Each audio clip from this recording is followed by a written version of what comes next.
This very short process, একদম সহজ করে ভাবো। আজ class 2 periodic table. Periodic table চ্যাপ্টারের ক্লাস 2 নিয়ে আজকে আলোচনা। আগের ক্লাস 1 এ আমরা পিরিয়ডিক টেবিলের বেসিক কনসেপ্ট নিয়ে আলোচনা করেছি। আজ ক্লাস 2 তে মেইনলি যেটা আলোচনা হবে মেটালিক নন metallic property, oxidising reducing property, ধাতব অধাতব ধর্ম এবং জারণ বিজারণ ধর্ম। দেখো ভালো করে শোনো। এখন আমাদের একটা জিনিস ভাবতে হবে, যদি আমি বলি একটা মেটাল ধাতু উদাহরণ দাও, সঙ্গে সঙ্গে মাথায় চলে আসছে সোডিয়াম। সোডিয়াম বলো তো ক্যাটায়ন মানে Na+ দেখো বেশি না Na- দেখো? সবাই বলবে Na+। তার মানে যে কোনো মেটালের ক্যারেক্টারিস্টিক্স কি? প্লাস হতে চায়, মানে ইলেকট্রন ছাড়তে চায়। যে কোনো metal tendency of atom to form a cation with loss of electron, electron ছেড়ে ক্যাটায়ন হতে চায়, যেমন Na+ হয়। আর নন মেটাল মনেই মাথায় চলে আসে Cl। Cl কি হয় বেশিরভাগ? দেখো Cl-, মানে ইলেকট্রন গেইন করে, ইলেকট্রন নিয়ে সে মাইনাস হতে চায়, অ্যানায়ন হতে চায়। মানে tendency of atom to form a anion with gain of electron, electron gain করে অ্যানায়ন ফর্ম করছে। তো ঠিক আছে, কোনো চাপ নেই। তো এখন ব্যাপারটা হচ্ছে যে আমরা সব প্রপার্টিজ একটা জিনিস নিয়েই ভাববো, যেটা আগের দিন বলেছিলাম, atomic size left to right কি হয়? ছোট হয়, ওপর থেকে নিচে বড় হয়। আচ্ছা, অ্যাটমিক সাইজ ছোট হলে কি হবে? ইলেকট্রন প্রোটন মানে লাস্ট সেলের ইলেকট্রন আর প্রোটন কাছাকাছি চলে আসছে। কাছাকাছি চলে এলে অ্যাট্রাকশন কি হবে? বাড়বে। অ্যাট্রাকশন বাড়লে তোমার কি মনে হয়, আরো বেশি ইলেকট্রনকে চায় না ইলেকট্রন ছেড়ে দিতে চায়? নিশ্চয়ই আরো চায়। তো ইলেকট্রন গেইন করার টেন্ডেন্সি বাড়ছে। ইলেকট্রন গেইন মানে কোন প্রপার্টি? নন মেটালিক প্রপার্টি, মানে অধাতব ধর্ম বাম দিক থেকে ডান দিকে গেলে বাড়বে। আর ওপর থেকে নিচে গেলে অ্যাটমের সাইজ বড় হচ্ছে, ইলেকট্রন প্রোটন অনেক দূরে চলে যাচ্ছে, অ্যাট্রাকশন কমে যাচ্ছে, ছেড়ে দিলেও চলে। ছেড়ে দেওয়া মানে কি? ইলেকট্রন বর্জন, ইলেকট্রন রিলিজ। ইলেকট্রন রিলিজ মানে কি? মেটালিক প্রপার্টি, ধাতব ধর্ম। ওই জন্য ওপর থেকে নিচে গেলে ধাতব ধর্ম বাড়ে। ওই জন্য যত রাইট সাইডে যাবে নন মেটাল অধাতু, আর যত নিচে যাবে তত মেটাল ধাতু।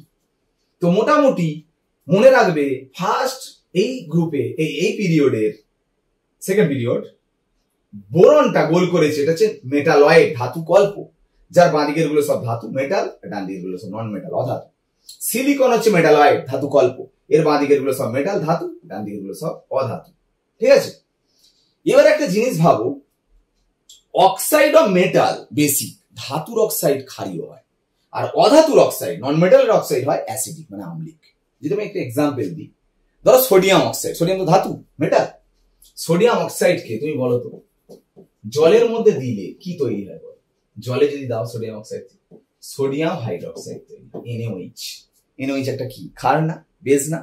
OH মাইনাস ছাড়ে তো, তার মানে দেখো বেসিক বেস তৈরি করছে, ক্ষার তৈরি করছে। ওই জন্য সোডিয়াম অক্সাইড একটা ক্ষারীয় বেসিক। কিন্তু যদি বলি একটা নন মেটাল অক্সাইড ভাবো, সালফার ভাবো, সালফার ট্রাই অক্সাইড, তাকে যদি জলে দাও কি তৈরি করে? সালফিউরিক অ্যাসিড, মানে একটা অ্যাসিড তৈরি করছে। নন মেটাল অক্সাইড হচ্ছে অ্যাসিডিক ক্যারেক্টার, মানে অ্যাসিড ধর্মী। এটা মানতে হবে, ধাতু মানে ক্ষার আর অধাতু মানে আম্লিক।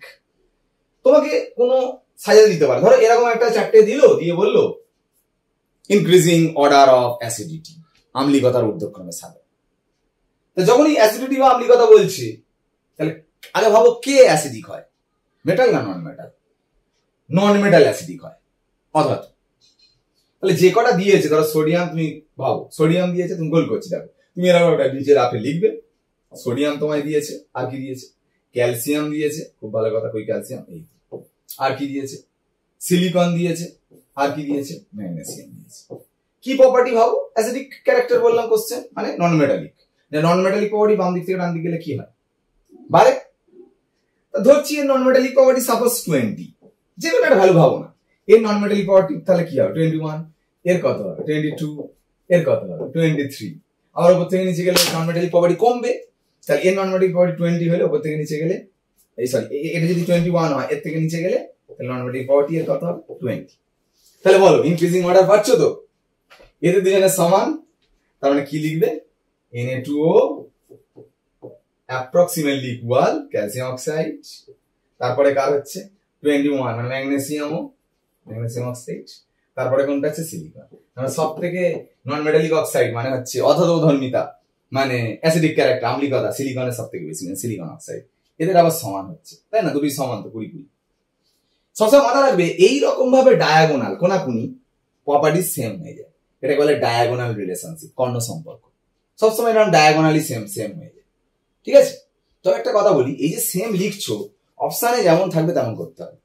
যদি বলে এদের দুজনের মধ্যে কার বেশি কার কম, এগুলো একটু জেনে রাখতে হবে। যেমন সব প্রপার্টির ক্ষেত্রে আলাদা আলাদা ব্যাপার। যেমন আমি মেটালিক প্রপার্টির ক্ষেত্রে বলি, ডায়াগোনালি ইকুয়াল হয়ে গেলেও মোটামুটি মনে রাখবে এই ডায়াগোনালি মেটালিক প্রপার্টি কিন্তু কমে যায়, সামান্য হলে একটু হলেও কম হয়, মানে এর থেকে কম। তাহলে কোনটা সব থেকে বেশি হবে? এটা সব থেকে বেশি, বুঝতে পারছো? তাহলে এইটা এইদিকে করে দেবে, মানে যেটা অ্যান্সারটা লিখবে ক্যালসিয়াম অক্সাইড Na2O, তারপর ওগুলো লিখবে। এটা কিন্তু ইকুয়াল দিতে পারো, কিন্তু অপশনে যদি থাকে তোমাকে কিন্তু মনে রাখতে হবে, এটা নোট করে রাখো যে মেটালিক প্রপার্টি ধাতব ধর্ম মানে কি হয়, সরি একটু ভুল বললাম। কেন বললাম ভুল বললাম? আমি কি বললাম? মেটালিক প্রপার্টি ওপর থেকে নিচে গেলে কমে, মানে ওপর থেকে নিচে না, ডায়াগোনালি কমে যায়। এটা কিন্তু মনে রাখবে, নোট ডাউন করো। এমনি কিন্তু ইকুয়াল, তাই না? এরও 20 এরও 20, তাহলে এমনি কিন্তু ইকুয়াল চিহ্ন দেবে, সমান দেবে। যদি অপশনে থাকে তাহলে তোমাকে এটা নোট ডাউন করে রাখো, ধাতব ধর্ম মেটালিক প্রপার্টি এরকম ডায়াগোনালি কি হয়ে যায়, এর থেকে এর কম হয়। তাহলে মেটালিক প্রপার্টি যদি ডায়াগোনালি কমে যায়, তাহলে নন মেটালিক প্রপার্টি ডায়াগোনালি কি হয়ে যায়, বেড়ে যায়। তাহলে এটা তো নন মেটালিক প্রপার্টি আমি সাহায্য বলি, তাই না? আমি একটু মানে কোশ্চেনটা ভুলিয়ে ফেলি, এখানে লেখা নেই অ্যাসিডিক ক্যারেক্টার মানে তো নন মেটালিক প্রপার্টি, মানে এইটা এখানটায় হবে। তাহলে হবে কি Na2O তারপর CaO, দেখো Na2O তারপর হবে CaO, তারপর MgO তারপর SaO। বোঝা গেছে ব্যাপারটা?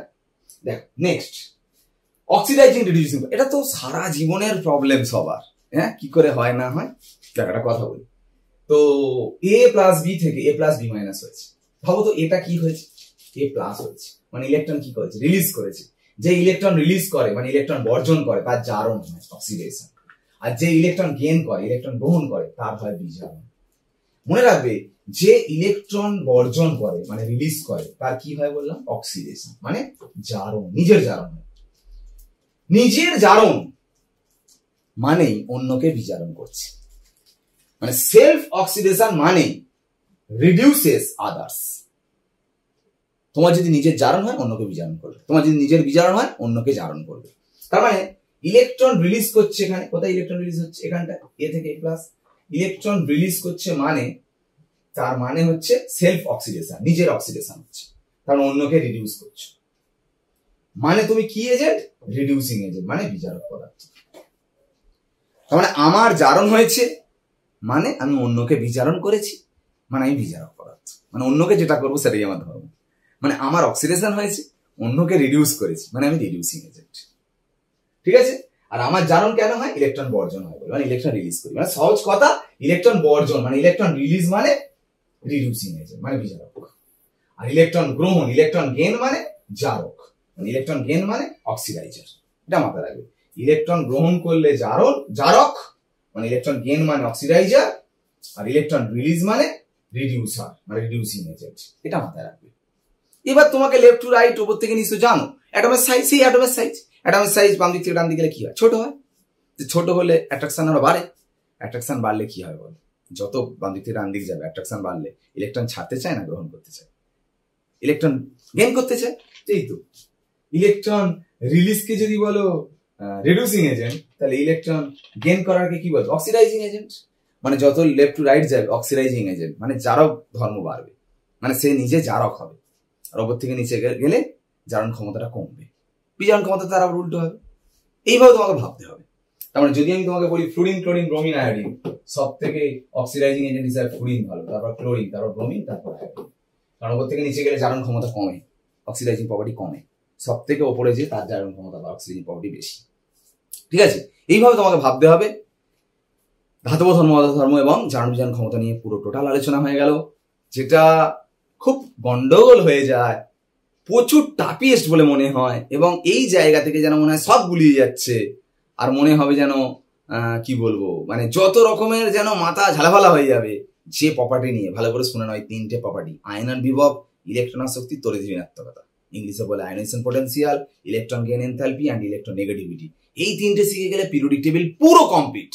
সামনের দিন ক্লাসে ফোকাস রাখো, এই জিনিসটা শিখে যেতে যদি পারো, কিন্তু ভালো করে ঠান্ডা মাথায় কিন্তু ক্লাসটা করতে হবে।